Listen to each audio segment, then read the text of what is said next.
Greetings and welcome, Rebels of Convention. Join us on this episode where we defy the odds and define our own success.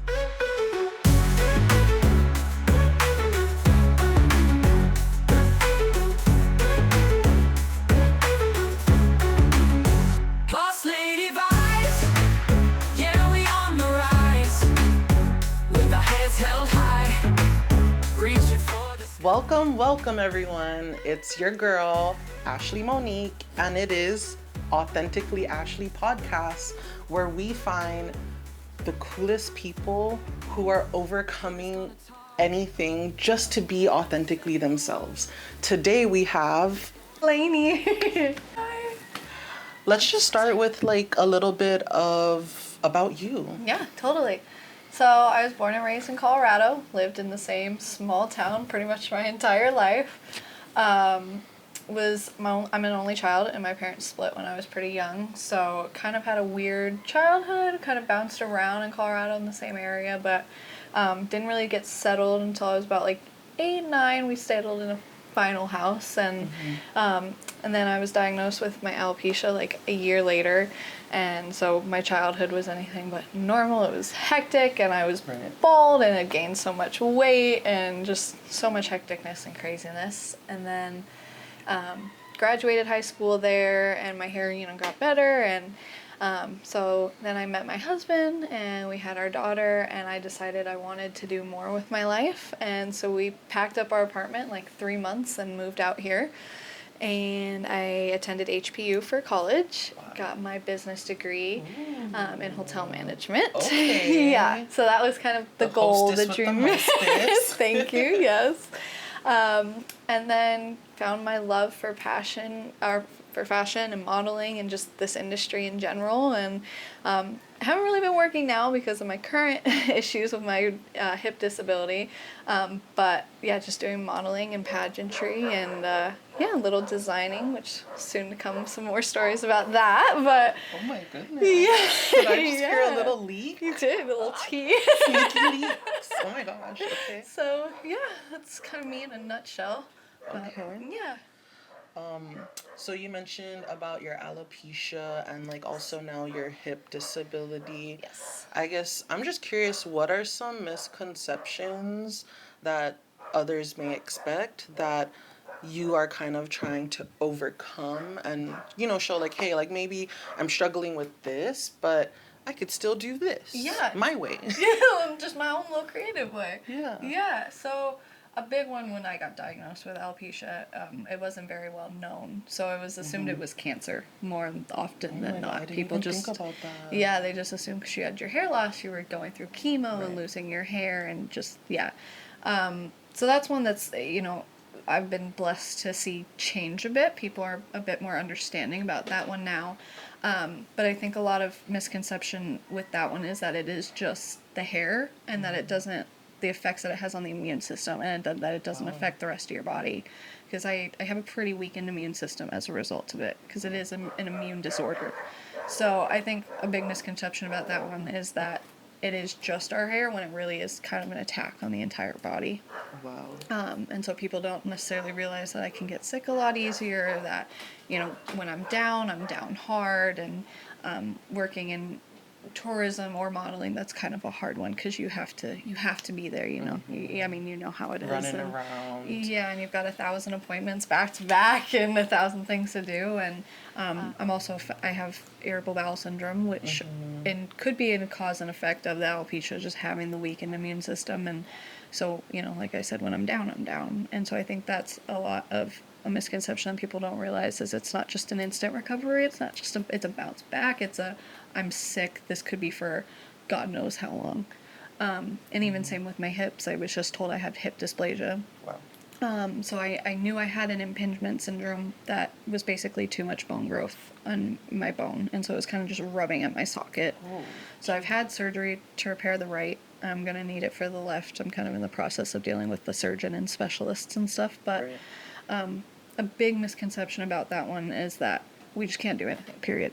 like I've just recently been diagnosed, but since I've told people, they're like, so how are you doing this right now? Or like, how are you doing that right now? And they just want to assume that like, because you have a hip disorder, you can't function, period. Right. And it's like, I have my good days, I have my bad days, you know, I brought my crutches, I have them, I use them, and, but then there's some days where I don't need them, and I can just get up and walk and do my normal thing. And so that one I'm still, you know, it's still the work in progress and learning for me, because it is so new and it is so fresh for me to find out about the official diagnosis.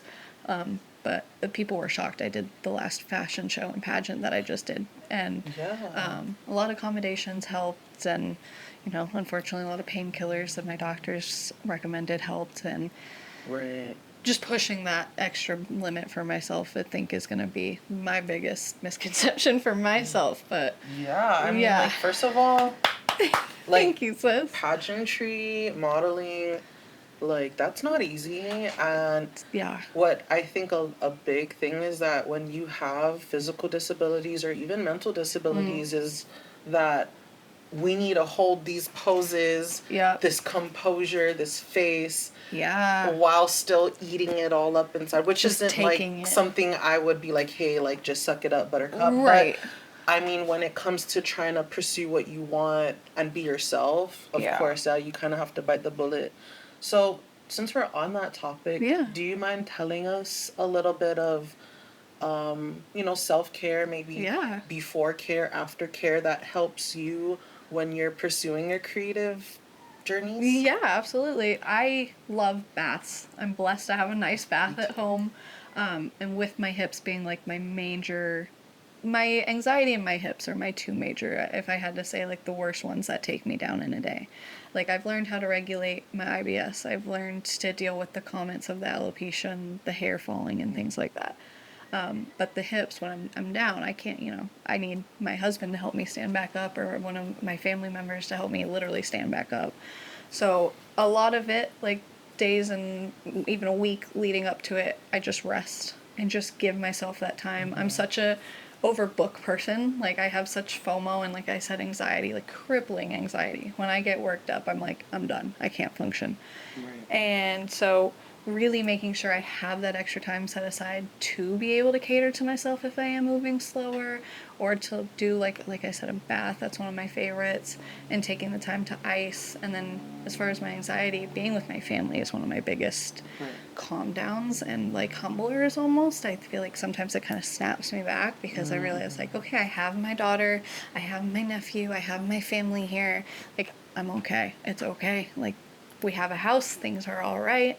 And so it's really just not pushing myself that extra photo shoot or that extra opportunity. It's learning that, okay, just because I don't have this one doesn't mean I'm not going to get this one. And just listening to my body has been, I think, the weirdest thing to learn how to do, which sounds crazy, but I'm sure you know that feeling, learning when certain things are good and when certain things aren't.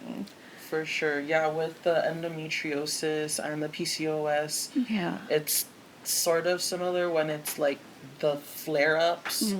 There's no warning signs. It's just there. It just happens. And just, it's hard because I guess in a way it's like a transparent pain, you know, that sometimes we might feel a little bit like afraid to admit when we're feeling those ways. And I think something that I recently learned, especially with starting this amazing podcast and having this amazing community, has been learning when my body is saying, hey, red light. Okay, red light. And if that means me jumping on saying, like, hey guys, had so much planned, but we are calling it a little break right now, because what's something that I learned from Clark on the Chronically the Sickest podcast, she told me, is even when we're listening to our bodies and we're taking the extra self-care, we're still being productive. Absolutely. And, like, I have to remind myself when we're curled up in our blanket on our heating pad, because I know you probably love your heating pad too. Yes. So I feel you on that for sure. And I just want to say thank you so much for sharing such, you know, personal and such a, I guess, trivial journey you've had. Yeah. I couldn't imagine, especially struggling with alopecia and Yeah. growing up and having to, you know, fit like the image of Oh like my what the gosh, other kids yeah. are up to. Everyone's got these like, oh my gosh, my mom's gonna take me to get highlights, or like I'm gonna, yeah. So like you Yeah. can share a little bit about that. Yeah, so that was crazy to me. I had never heard of it and never knew like anything about it. Like I said earlier when we were talking off show, no one, you know, has really heard of that disease when I was diagnosed. I was diagnosed in January of 2011, so it really wasn't spoken about. And I was only about 12 years old, and I was brushing my hair, and just clumps were coming out. And I told my parents, and they were like, you know, like that's normal. And I was like, well, no, come look. And they looked at how much it actually was, and they're like, okay, so that's not normal. And so we went to specialist, and it is genetic. I got it from my grandmother, who Wow.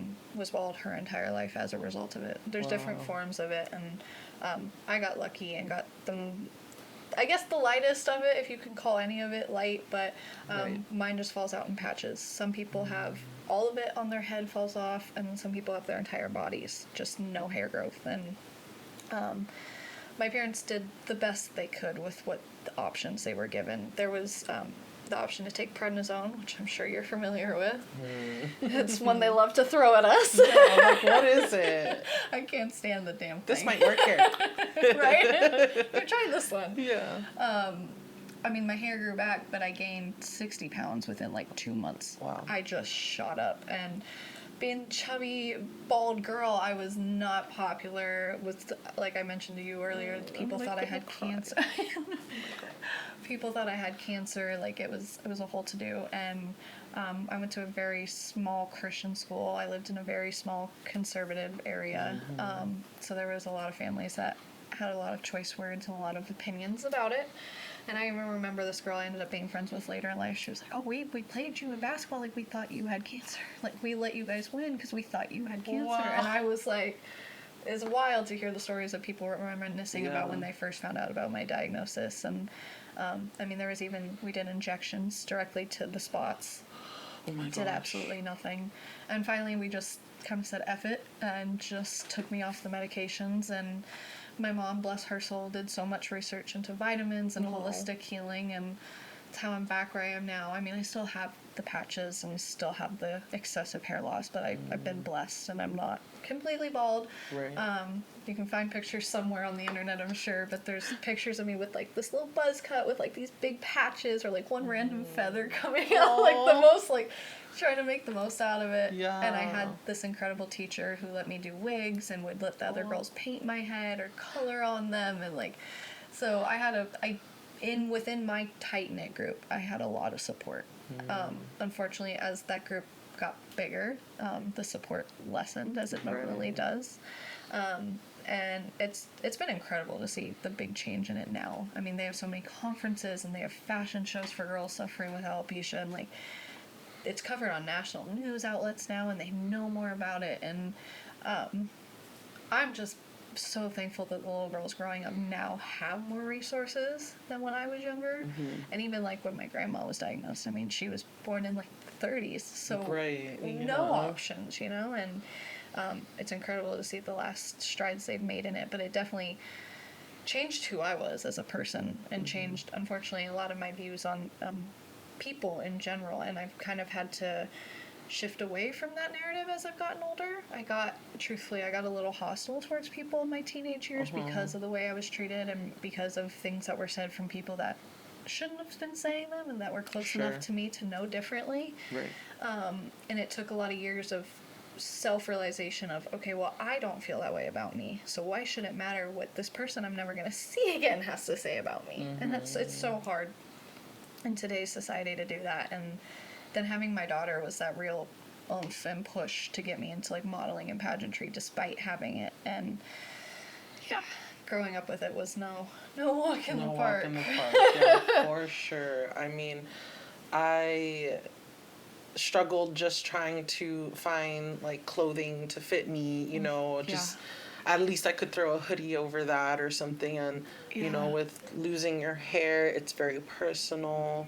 So, and I'm just like, can I? Yes, please. Like, wow. Like, Thank you. hair, I'm always telling everybody when I see nice, luscious, long hair, goals. Yeah. Goals. Thank So, you. yeah. And you are such a beautiful person inside and out. And I know that you had to overcome such hardships.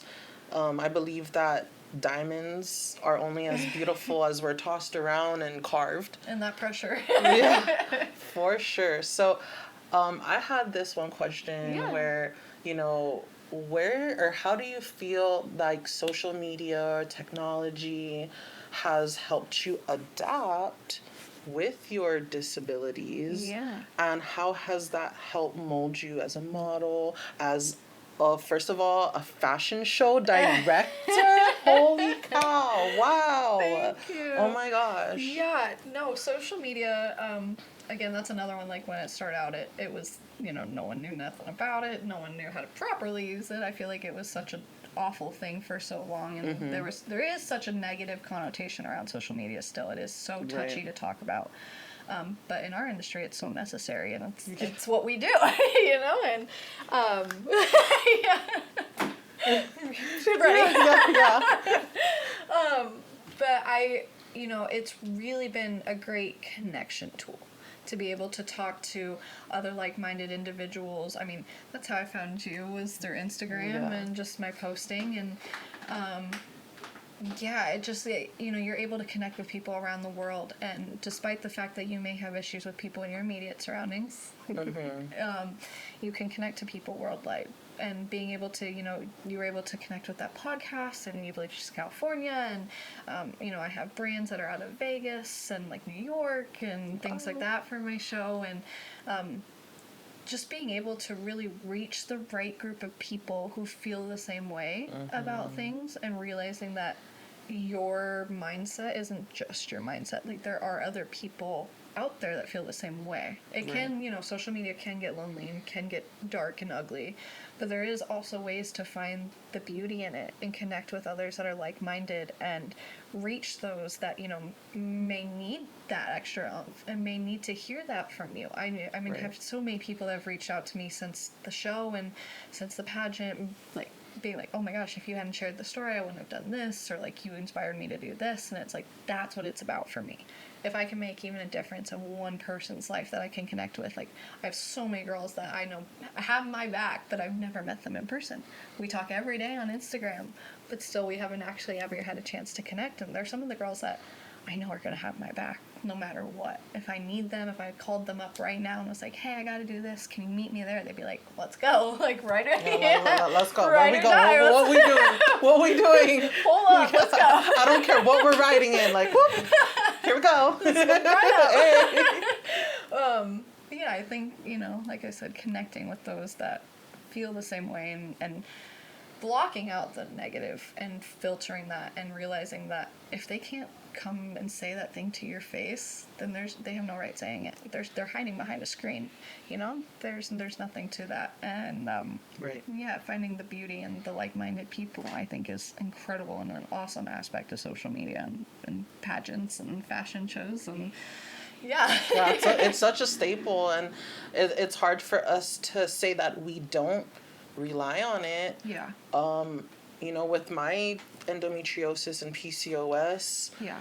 I heavily rely on, like, my TikTok gang. Yeah. Like, you guys know, I'm talking about you.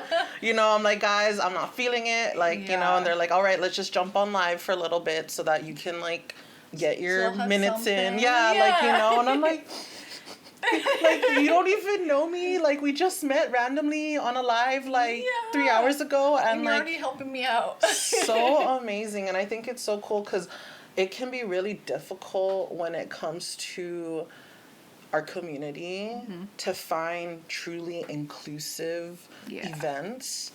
And I felt like since October being Disability Awareness Month, Yes. I found it so important to bring you on and to talk you. about what you've got going on with your fashion show. Yes, yeah. So that was kind of why my show started, was because of the lack of diversity and inclusion, even within this island. I mean, I was shocked. I came from, like I said, a very small conservative town where everybody had one mindset and was, had the money to feel that mindset. And so coming here was definitely a bigger turn.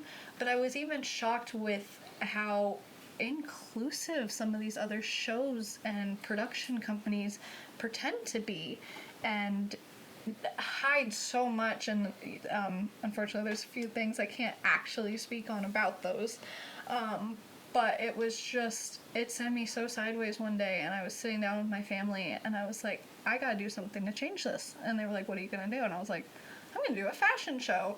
And I did, and I just decided to, and I called up Jane. Shout out, Jane. Yeah, Papa girl. She's the best. Hey. And I was like, we're doing this. You're gonna be by my side. This is happening, and we're gonna make it work. And she was like, okay, let's do it. And that is the whole mission of the show. And my family was the one that helped me come up with the names, so it's Imperfect Perfections. I know on Instagram it looks a little different. Somebody already stole our name.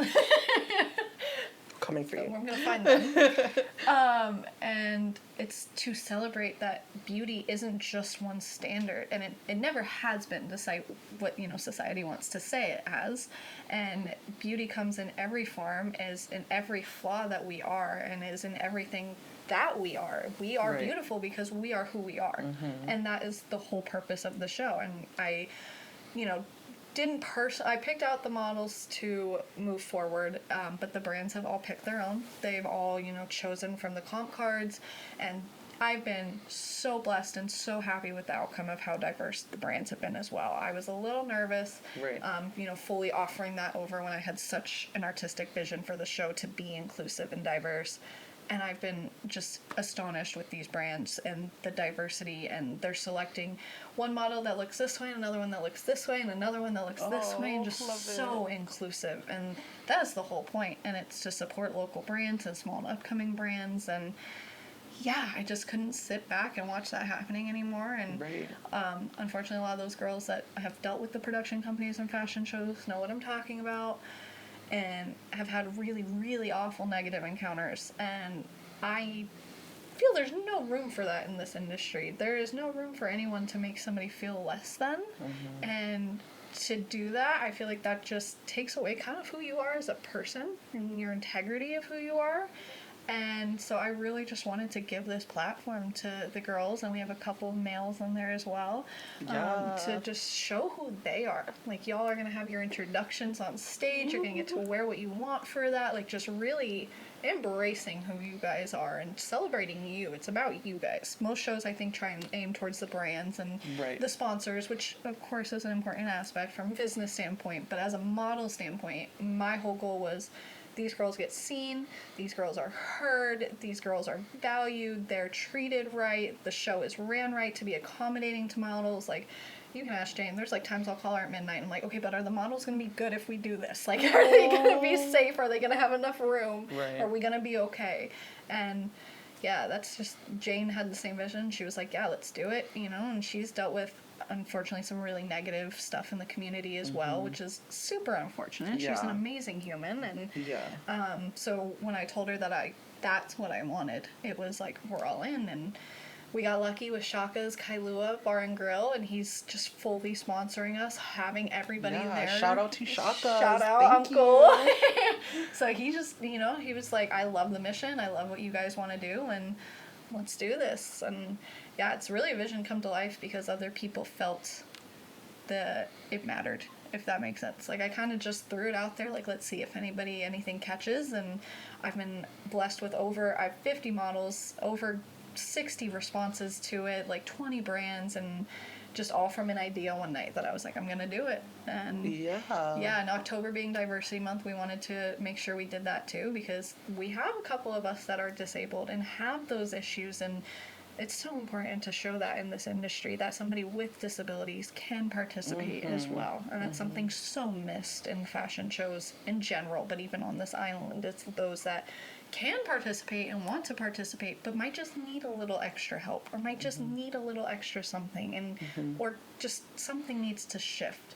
And so that's what this whole point was. So I absolutely, and I can tell by just the way that you talk about it, and like the way that, like, I'm sure the camera's been catching my huge smile, like, just You know, I've been modeling for almost 5 years now, and incredible. that's something I never came across until right here, right now, Oh, I sitting love in my this. studio. I'm like, whew, I'm nervous. And like gosh, to know that like I can totally just, I'm gonna be on that stage like giving it, Yes. and like just to know like it's because you like accepted me and all the Yes. other models for exactly who we are, and Yeah. I'm all about it. Especially with why I created my podcast. Like, if you don't see a seat at the table, why did you even want to sit there? Why did you even want to attend in the first place? Right, like you're just gonna build your own table, girl, and then you're gonna build your throne, Yeah. and then the people who are with it are gonna flock, and then the ones who are not, it's gonna be obvious. It's gonna show. It's gonna show. So it's kind of like, I believe in what Bruce Lee says. Take what is useful, reject what is useless. Yes. You know, and I love that. I also did want to add, like, you're giving a very Steve Jobs mentality. You know, Oh, Steve good Jobs said, stuff. the ones who are crazy enough to think they can change the world do. Absolutely. Do. I'm like, Yes, girl, I like, love let's get it. I'm just so excited. Oh, I'm so ready for it. I can't wait to see you get up there. Girl, you've been one of my hot ones with the brands. Like, I can't even. Oh my gosh, I can't wait. I'm so excited. So, let's give a quick little rundown. Like, what are we expecting at this show? Yeah, totally. So there's gonna be a little red carpet moment. So everybody's gonna have their moment to talk and get photographed, and then we're gonna have that couple hours of show. Like I said, there's about 19 brands total. There's kind of a lot going on. And then we're giving a little time. Then there's gonna be a fun little costume contest Oh my for the models. And we have about 5 judges coming out for that, all pageant related.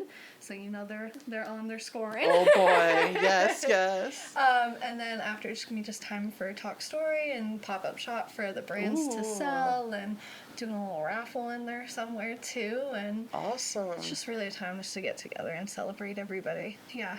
I love it. Yeah. And like, what a perfect timing. Like, it's like the precursor for the holidays, guys. Yeah. Like, I'm so stoked because like for a while I was like, man, I just really gotta wait for, like, no, I've got this fashion show. Like, I feel like I'm gonna cook up a whole feast. Like, Yes. this is such a celebration. I love And it. like, thank you so much for coming and for sharing, and also for being real. You know, I know it's not course. easy. Like you said, on social media, there's all this like, you know, the white and then the black, and like, I think for us it's so important to kind of, unfortunately for some people, bring up that little gray area where like, Yeah. you know, like, but there's us, It's and like important. we're representing this community, and we're able to host a podcast, we're able to Yeah. do pageants, we're able to direct a fashion show, you know, and I think Yeah. like I love what you're doing. It's Thank all about you. rising above and overcoming any limitations that anyone could ever suspect or Yeah. assume. And I just want to tell you, like, keep freaking going. Like, do Oh my not God, put thank any you. boundaries. Like, I truly believe whatever you imagine and dream of, like, you're gonna Thank flourish, you. girl. I am so Oh. excited to see you continue to grow. Thank and you. like, I can't wait to get you back on the show again. I know, and like, it's round 2. yeah, and you're gonna be like, so we are doing a event in Paris, and like, you know what I'm saying? Oh my gosh, yes. That would be the Yeah. goal, you know? Do you have any, you know, little closing comments or motivation for our viewers today? Yeah, definitely. I think just, and you know what's funny is somebody asked me when I was just doing the last fashion show, we were doing the red carpet, and she was like, it's my first red carpet. If you could tell me anything, what would you tell me? And I was like, oh gosh. Oh gosh. It's like so much pressure right before we go out. But I think this is true with anybody in the industry. And as your podcast says, just being authentic, just being true to who you are. Because there may be some people that don't vibe with who you are, but that's okay. And I think that's been the hardest part for me in this industry and with pageants and stuff, and realizing it's just a group of people. They have their opinions. They're gonna have their opinions. That's okay. There's nothing you can do to shape that. But as long as you are true to who you are, nobody can judge your character. Because you've only ever been yourself, you know what I mean? Yeah, You're yeah. upfront, you're honest. And I think not letting people tell you what to do and who to be in this industry is so important too. I just send it, I think, is my best piece of advice. Just Yeah. full go for it. You know, I never thought I'd do pageants. I always wanted to. And I just decided one day I was gonna, and I've done 2 this year. And then same with my show. I was like, you know what? I want to do my own. I want to direct. And here we are. We're less than a month. Yeah, till, balls to the wall. Like, just do it. Just be authentic. Do what you want for you, and don't listen to what anybody else has to say. Mm-hmm. People can be ridiculous with their theories Period. and their mindsets. So. Period. Yeah, I definitely agree with that, and I definitely say the same thing to everyone. You know, like, if you're gonna put yourself out there, just do it. Just go for it. You know, and then if people don't get it, great, because you're gonna still burn an image in their mind, because in the back of their head they're gonna be like, They're gonna remember. what was that girl with the tripod, like changing in all her outfits and like doing, like, what was she trying to achieve? And then guess what, they're gonna scroll one day and They're be gonna like, find out. that was her. Yeah. And then they're gonna go stalk and help your Instagram anyways. So. Amen. Yeah, exactly. Yeah. Well, it was such a delight and a pleasure to have you. Oh my God, it was and such a blessing. it's to be crazy on to here. think like we're gonna be sharing a stage pretty soon. I know, Ah, so soon. so We're less than excited. a month countdown. I can't even believe it. Well, thank you for like showing up for our community over here. Oh my gosh, of course. And we will see you very soon on the Authentically Ashley podcast. Yes, I'd love to be back. I'm your host, Ashley Monique, and this is the lovely Lady. We'll see you guys soon. Glory. Bye. Got our own design.